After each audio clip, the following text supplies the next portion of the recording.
not sign the peace accord, and to the shock of all those who came, including the former head of state, Abdul Salam, they actually did not sign it. So if you are talking about PDP having a proxy candidate, they might be right, but I'm not there. But for us in the APC, our candidate has been all over the place.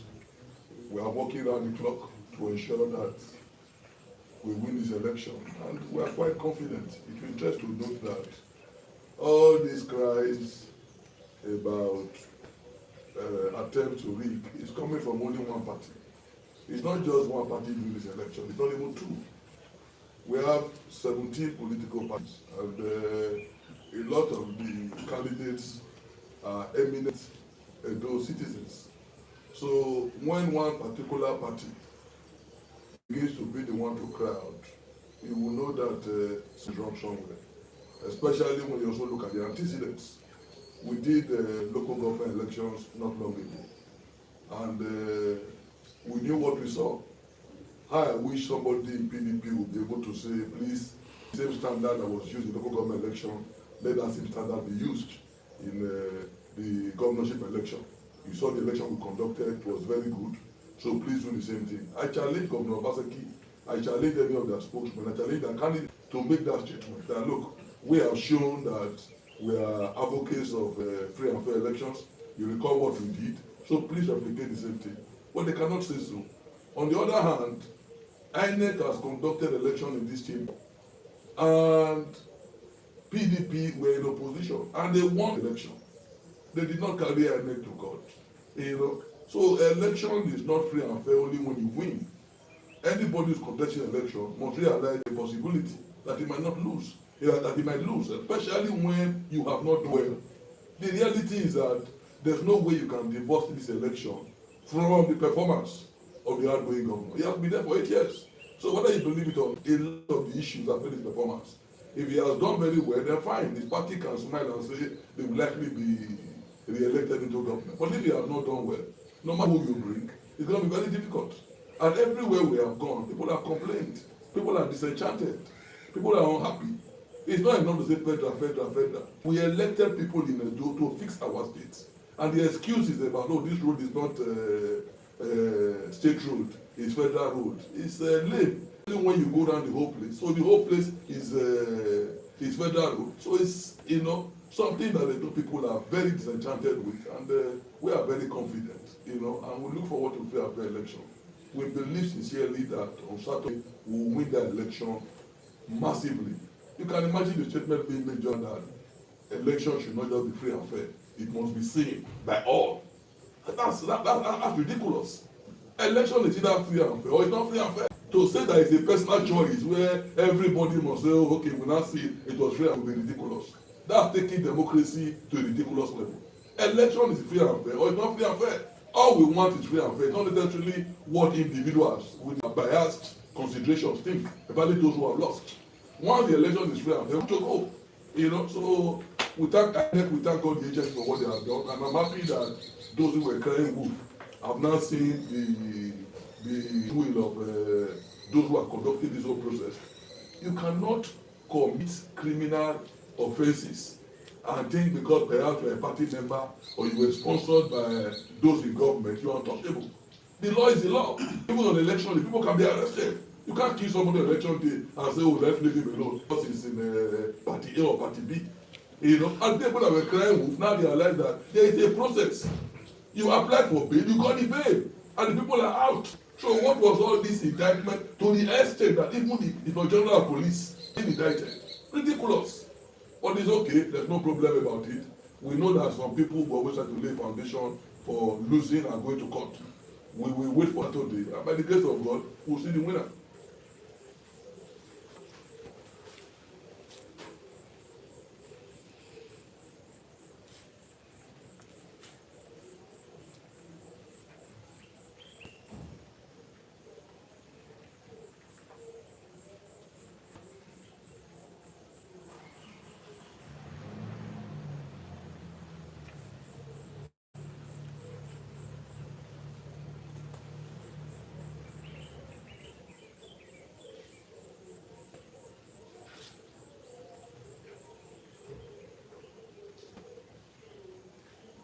Well, thank you.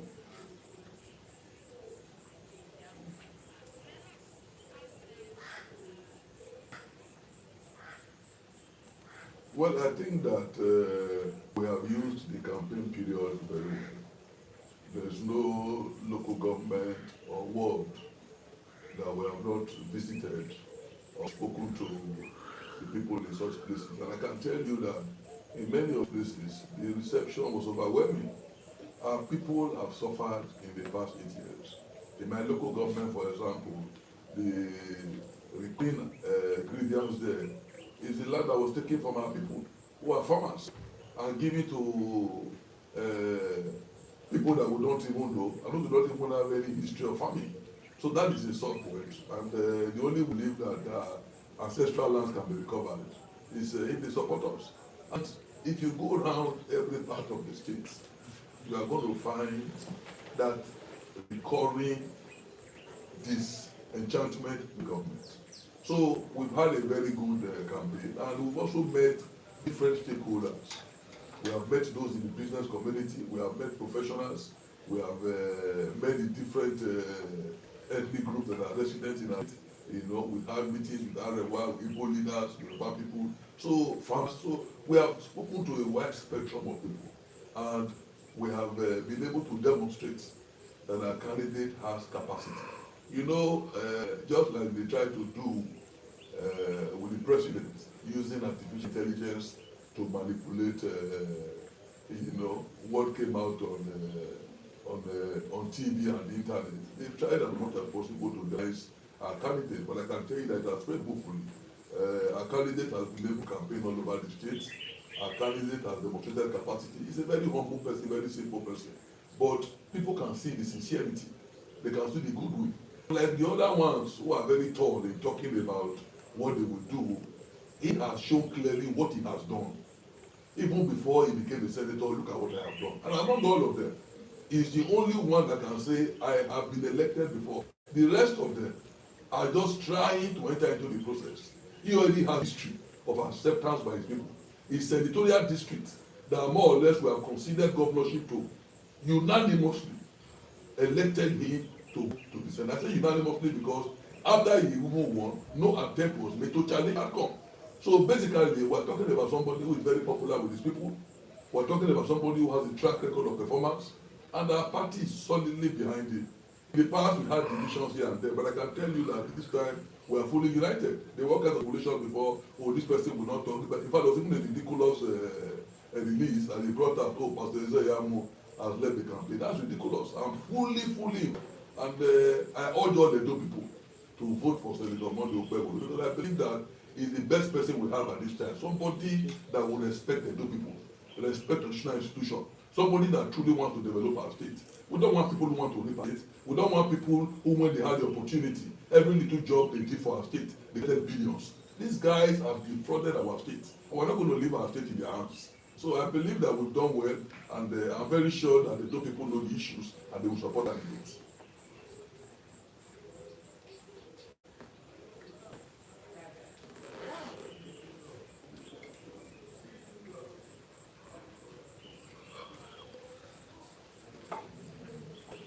Well, let me tell you the truth. The way some journalists went about it amounted to what I might call harassment. There's nowhere in the act, there's no directive by INEC that you must appear before a certain panel to be interviewed. There's no such thing. It's just enough we try to do to be able to reach out to more people. And we've had discussions at several levels. If you want a candidate to appear to you, you invite him, or to go on air and invite him in a language that is very disparate. I don't expect that you actually want him to come down there, because whether you like it or not, that's not the only media, it's not the only channel through which you can articulate your views to the public. And I don't think there's any candidate that can tell me that he has honored all the invitations he got. A lot of times, these invitations are impromptu, and they come with programs you've already set up. You cannot be meeting with your people in the local government maybe in far away war. You don't want it. All of a sudden somebody tells you, oh please, one interview him believe. It's not possible. So you have to look at the opportunities. But is the message going on? Yes, it is. I just saw a documentary where the APC governorship has articulated the views. You know, he has spoken about the 5-point agenda in many fora. So those who felt that they could bully and harass him into doing their own interview, I think they failed. He doesn't have to do it. And this is not the first time in history, not in Nigeria and not in other climes. A candidate can decide on who he wants to interview him. If INEC is insisting that you must be interviewed by this person, then fine. We know that is the rules. We play by the rules. But these are issues that are optional, and so nobody should make too much noise about it.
Well, the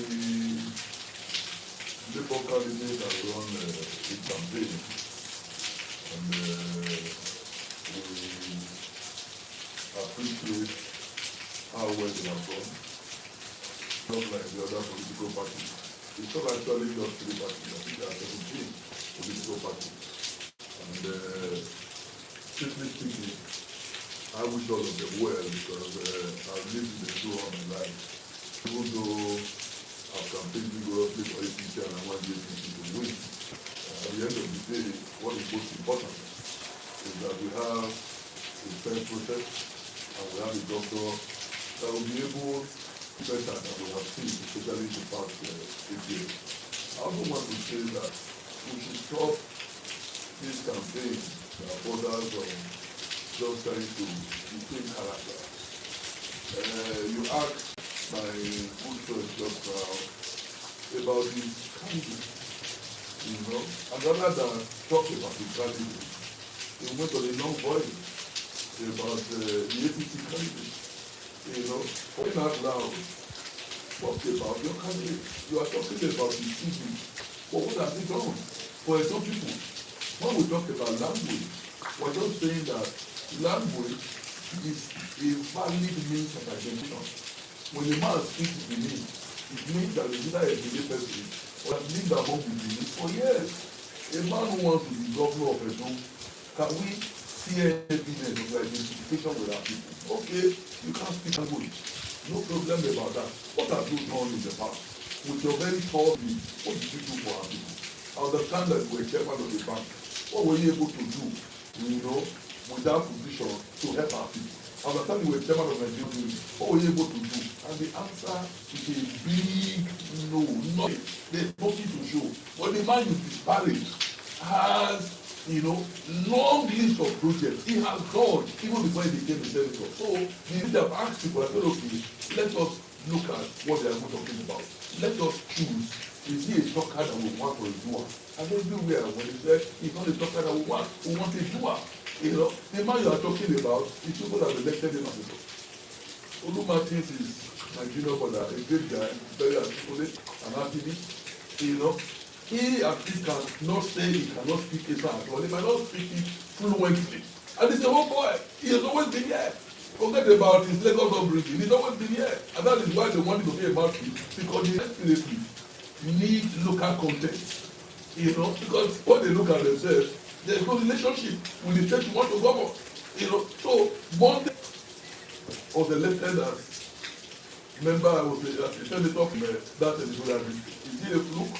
Did he read himself? When the people in this land blind, they put him there. And in the Senate, in his first term office, they made him chairman of the Senate Committee on Public Procurement. For crying out loud, that is not a position you give to somebody who's an illiterate. You gave that position because you look and you realize that this man has depth. Because he doesn't talk too much, so don't change the fact. And because they don't know, he has a BSc in business administration from University of Abuja. We know all this. We know the companies that he has brought up from his scratch. So they can be saying all they want to say. But this young man has demonstrated capacity, he has demonstrated performance. In fact, we told him that if they are making so much noise, talk less. Talk less. But the important thing is that when you meet people you meet to really converse, you talk to them. It's not your enemy that will say you must talk. We have asked their candidate, what has done for those people all this year? Their candidate is senior to me. But he cannot even say any engagement. All he's saying is that, oh, please, when you elect me, I will do well. That's ridiculous. That is ridiculous. He was there during Oshomoli's government. He was there during Osage's government. What has he done for our people? And funny enough, talking about education again, it will surprise you that this man who wants to be our governor has never voted in Edo. That is ridiculous. Especially considering the fact that you have been involved in the government. You have been involved in the government. And we have evidence to show that you have benefited immensely from your involvement, and yet you have never voted. The Bible is clear. When you are not so, you cannot read it. A man who has never voted wants to be voted for. That is ridiculous. So we are very focused. We believe that we have worked hard enough to win. We congratulate the other political parties. Dr. Ize-Iyamu people. the former chairman of Omote, is also contesting. We wish him well after. There is Pastor Azene, a very accomplished man of God is contesting. We wish him well. There are a couple of them. And there's a woman, very articulate, very articulate. So we see all the people, and it's good. But at the end of the day, we cannot run away from the fact that one person will win. And if you look at it critically, if you look at the map of a group, if you look at the statistics, they know themselves that they will not win us. They will not. Let's look at the map. We have 2 senators. We already have 2 senators. Solid ground. The place remaining is Edo South. Edo South, even the senator from here, is not in PDP. PDP that is in government here for 8 years. Ask them if they have 1 single senator out of the 3. And here they think they can win. APC has 2 senators. Labour has 1. So the reality is that the place that might be a deciding factor, which is Edo South where I come from, the real opponent there is not PDP. The real opponent there is Labour. Because again, there's a track record that they did very well in these places before. PDP was overwhelmingly rejected. So when they are talking about winning, I'm asking myself, do they think that in the local government election when they know the results? Are they going to win? Are they going to win? It's not possible.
You are finished.